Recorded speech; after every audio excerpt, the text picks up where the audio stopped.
Okay, so I just want to do a quick survey at the top to get a sense of where we all are. What religion, if any, were you raised in, and how do you identify now? I was raised Reformed Jew, and I am an atheist. I believe that God is a human invention and that religions are human inventions. But I believe God to be a huge cultural force. And Perry, tell us about yourself. Grew up Christian, Protestant, I think is useful to say in this context. And I think I describe myself as agnostic now, would be closest I'd say. Yeah. And by agnostic, you mean not sure about God's existence? Not sure, skeptical, but other people think that God does exist and I don't, and I'm not confident that they're wrong either. So I'm just sort of not sure is what I would say. Yes. Okay, perfect. So I guess that means that I am the only believer here. Wow, I'm in the minority. I am Muslim. I believe in God. This is Impromptu from Washington Post Opinions. It's a show where we take you into the conversations behind the columns. My name is Shadi Hamid, and I'm a columnist at the Washington Post. So there's one thing that's been on my mind lately. Americans are getting less religious. Over the last 25 years, we've seen a large drop in the number of people who attend religious services, and a growing number who don't identify with any particular faith. At the same time, we've seen a rise in loneliness, and our politics feel increasingly divided. So I'm trying to figure out, is there any connection there? What is gained and lost as our country gets less religious? Where else can we find belonging? We're going to try to answer some of these questions, or at least try to figure out where we stand. Fortunately, I'm joined by two of my colleagues who've done a lot of thinking about precisely this topic. I'm Kate Cohen. I'm a contributing columnist, and I also had a book out this fall called We of Little Faith, Why I Stopped Pretending to Believe, and maybe you should too. And I'm Perry, and I'm one of the columnists here. I mostly write about national politics and policy, but I think religion is very intertwined with both politics and policy, so that ends up being a part of my job. And I try to think of, because I grew up in a religious household, and I sort of understand the power of religion, so I do try to make sure I'm thinking about that as I'm thinking through my stories about particularly elections. And it's interesting that both of you were raised in a faith, so you've had this experience. You moved away from it later on in your lives. What do you miss most, if anything, about being part of a religious group? Yeah, I have to think about it because in my adult life, I haven't been a member of a synagogue. So, I can't think of anything from my adult life that I miss. I never used it to, like the way some people do, find community for my children, say, or education for my children. So I never used that, but I know that people do. I think what's interesting is what happens, maybe Perry can talk to this a little bit, when your beliefs and your sense of belonging come into conflict. Whether that's because you don't believe in God and you find that your whole, worship service is about God, and at some point that feels alienating, or if your house of worship has values or espouses values that you don't agree with. So I think the belief belonging thing is really interesting because I think that conflict may be causing some of the disaffection that people are feeling now. So it's useful to do the belonging and the belief part, which is like, for me, I valued both, I would say, is like the belonging part, the community. We grew up in church. I remember when I was going to college, the church had a collection plate to give me money to help me in the first semester with whatever expenses I had. So there was definitely a community belonging sense. Also, for me, most of my life, the belief part was really important too. I was raised in a sort of, I guess, charismatic is the term they use. It's sort of close to Pentecostal, if people know much about Christian denominations. And so our belief was also that God has a specific plan for your life. So if you got this job and not this job, it meant that God's plan was for you to have that job and not the other ones. That takes a little of the agency out on some level, and that sort of belief makes it a little easier for me to live. It wasn't like everything's under my control or my boss's control or whoever's control, God's in control. And I think that kind of belief was helpful too. So I don't have this sort of belief, but I still really think the belonging part is important personally. And so I've been looking for, is there a place where I can believe and belong and where I agree with what's taught, but also I sort of fit in a sort of cultural way. And that's been sort of challenging. So people are leaving churches in droves. How much of this drop off in attendance do you think is social? That if there's not a lot of people going to church, it's not cool anymore. And then there's just that cultural element of being outwardly Christian or explicitly Christian, especially in urban elite areas like Washington, D.C. or New York. It's not really what you do socially, and it's not really encouraged in the culture, let's say. I mean, what do you think's playing a role there? You're right. It's much more socially acceptable to either say, I don't believe, or certainly I'm not a member of a church. And I think that sort of has become, last 20 years particularly, is a much bigger norm. So I do think there is a social part of it. There's certainly a political part of it too, I would argue, particularly people who are on the sort of left and center who feel like, who maybe didn't really want to go to church anyway, but I think the evangelical right and its prominence has made it easier for them to say, I didn't love church in the first place. A lot of the people I think of as Christian, I think of as being too conservative or bigoted or whatever. And I used to be sort of the biggest group of like people who were non-religious were left-leaning and white. And that has really grown now to where you're seeing many more people of color and many more Republicans who also are sort of openly do not attend church and do not believe. Yeah. And just to share some of my own biases here, the way I feel about this is be careful what you wish for, that a lot of us maybe had this idea that as religion declines, people will become more rational, reasonable, tolerant, that will have less divisiveness. But I think one can make the argument that it hasn't turned out that way, that we can look at the last 25 years, this precipitous decline in church attendance. And according to Gallup, it was hovering around 70 to 75% from the late 1930s to 2000. And then in the last 25 years, we've seen a sudden drop to just under 50%. So we're talking about a massive cultural change. In that 25-year period, it doesn't seem like the U.S. has become more consensus-oriented or unified or tolerant. If anything, ideological and political fragmentation and polarization have risen. That we're living in a moment of existential politics where every election feels like the most important one in our lives. And so I think one way of seeing this is that political intensity is replacing religious intensity as the grounding force of what Americans believe in. We've become political believers rather than religious believers. I'm curious what you think of that. And even if you look at Trump rallies, and maybe some of you have observed Trump rallies, sometimes they seem like religious events. To me, that sounds right there like probably the cause of some current disaffection with Christianity. It's getting wrapped up in this, what some people might describe as unchristian politics on the far right.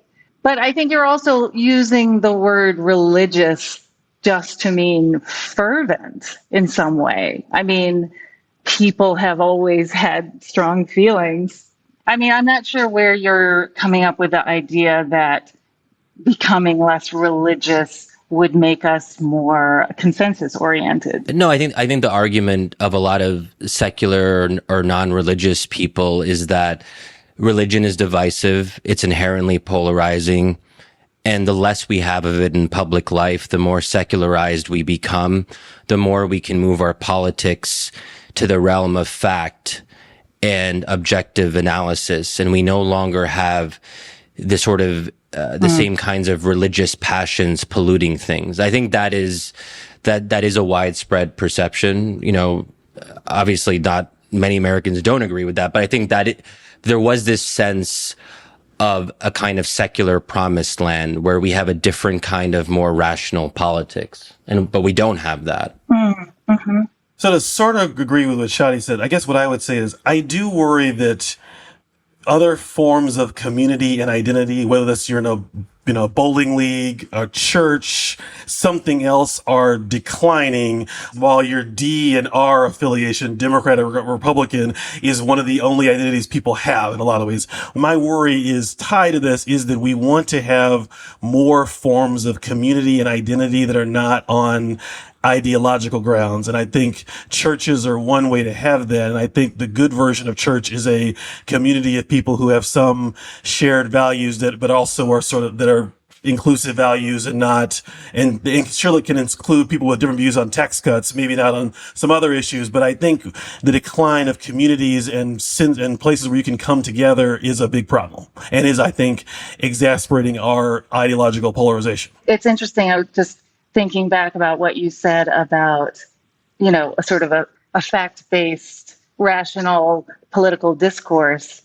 We certainly have elements of our politics right now that have basically dispensed with fact and truth altogether. So we're not really working with people, I don't know whether they're believers or not, who are committed to that idea, like sort of scientifically based or even reality based political discussion. That seems like maybe a slightly different problem, or a problem that's related to upbringings that are based on an unobservable reality, like religion.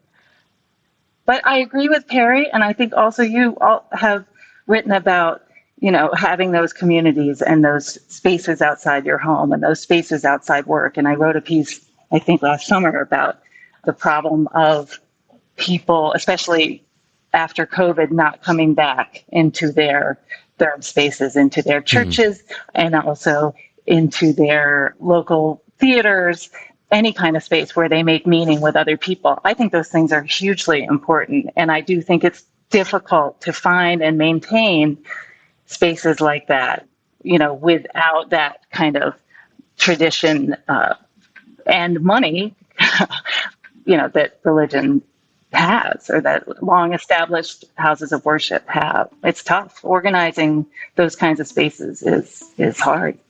Okay, there's a lot here to unpack, and we'll get to that, but we have to take a quick break.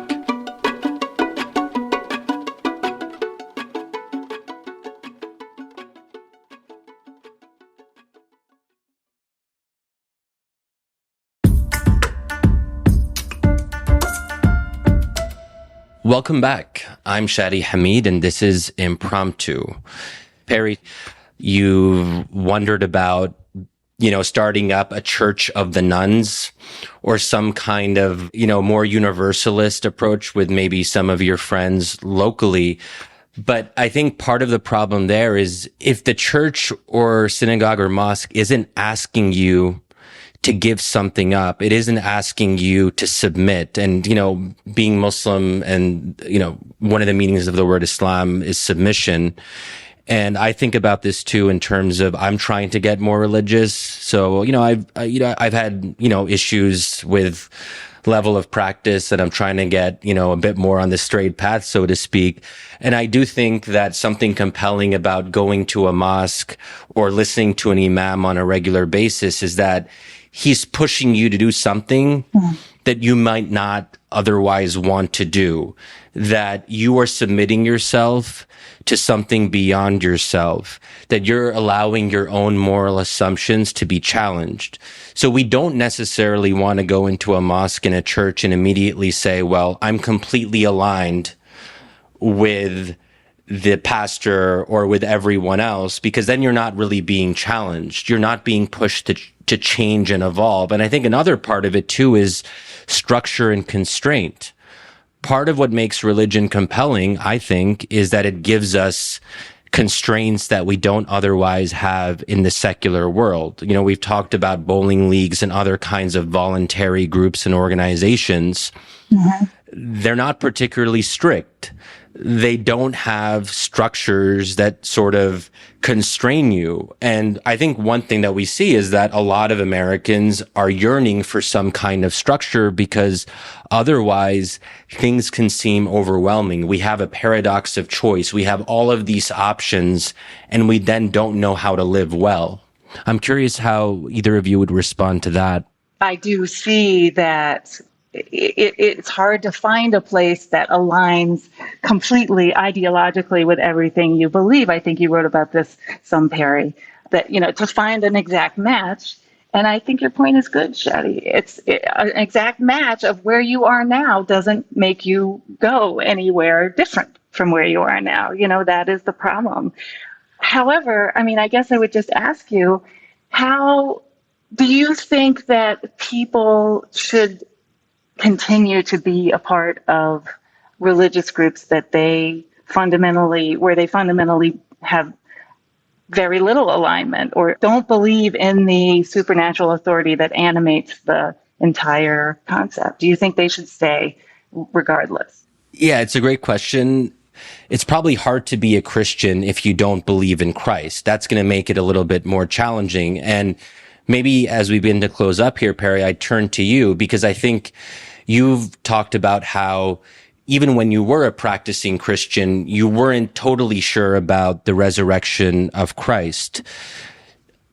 Maybe break that down a little bit for us. How important do you think that is? Like, let's say you did in the future go back to church on a regular basis. Do you think that your belief would have to align more closely, or could you just go and say, hey, I'm not sure I believe in everything the church believes in, but this is just really important for community? So I've been going to a Unitarian church recently, which a lot of the readers actually told me I should do. And so Unitarians do not believe in sort of Christianity in the way that I did. And I think so I'm not sure I believe in everything Unitarians do. I'm not totally sure that they agree on everything either. But, that said, I'm no longer trying as hard to the sort of Christ and resurrection thing I was having trouble with. But I think to come back to something you were saying, Shadi, earlier about, I think it probably is useful to have religion. I think religion's going to be stronger if there is some kind of core value system and some kind of core sacrifice. When I went to church and we gave 10% of our income, that did create some kind of like real connection. The tithing was a thing that was a sacrifice. So I think that is relevant. But I think the belonging part, just because I can tell you, my father died 2 years ago, and my mom, I think, she's a believer. She's a Christian. She's at a Christian church. She's always been very Christian, but I think the church has solved a lot of the sort of community belonging sense for her. And for me, I'm going to this Unitarian church in part because they have childcare, and that makes on Sundays, when I'm tired, that is an hour where not only can we meet some new people, but also Charlotte is away from me for that hour and being entertained by other children. So I do think as belief maybe weakens overall in a lot of faiths in our culture, I do think that if churches can focus, I think this belonging and community stuff is really important. And I really actually think kind of was why a lot of people were always in church. Maybe the belief is a little weaker, but I don't think that in 1967 there were always people who really believed in every miracle Jesus said was in the Bible happened the way it said it. I think we may have different forms of belonging now on your Instagram page, but ultimately I think being a belonging to a group of people who live in your community who you see weekly is going to be better, stronger. Community is going to happen offline instead of online. I think that's the church broadly's next opportunities to focus on. We have generations of people who have been raised kind of online, and I think the evidence is they're not very happy with that. And so that might be where I would focus if I was a religious scholar of any realm, would be whether it's Jewish, Unitarian, Christian, etc. Can we create communities people want to belong to is still important. Right. Maybe houses of worship are going to have to change, and they do to a certain extent. The Catholic Church is slow, but it's, it's following behind, but there are changes.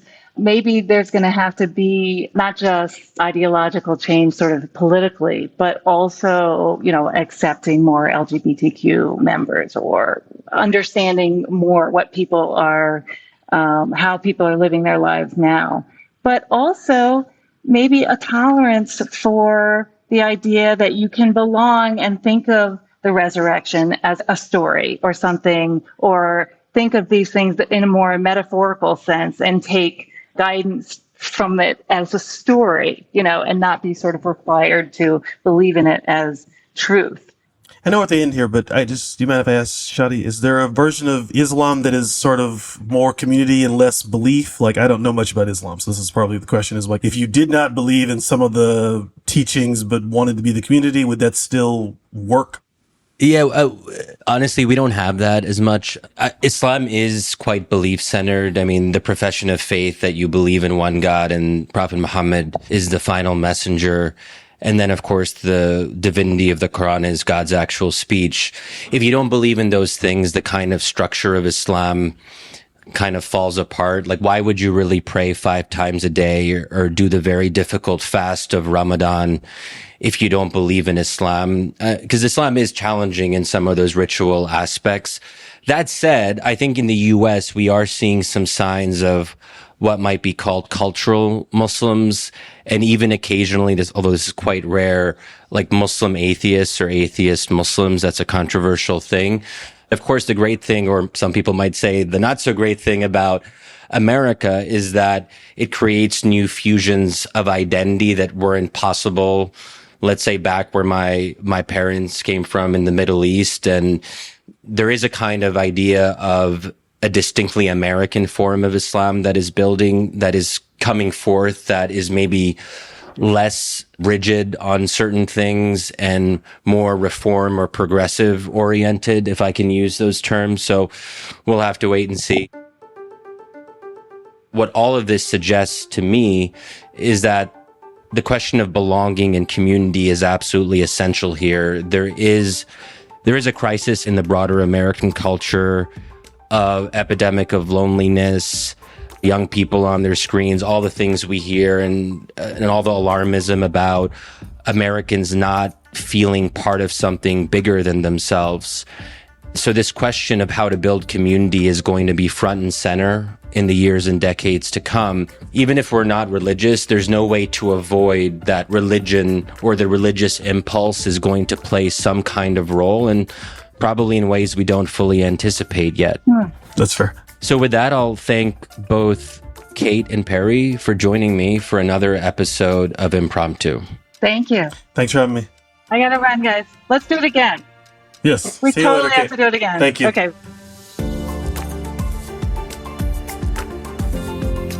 This episode was produced by Hadley Robinson, edited by Demir Marushik, Chris Solentrop, and Allison Michaels, and mixed by Emma Munger. Chris Rukan designed our art. Special thanks to Millie Mitra, Nick Safan, Renita Jablonski, and David Shipley. And remember, you can find Impromptu wherever you get your podcasts. And if you like what you hear, please press that follow button so you can tune in every week. If you're a Washington Post subscriber, you can listen ad-free on Apple Podcasts when you connect your subscription.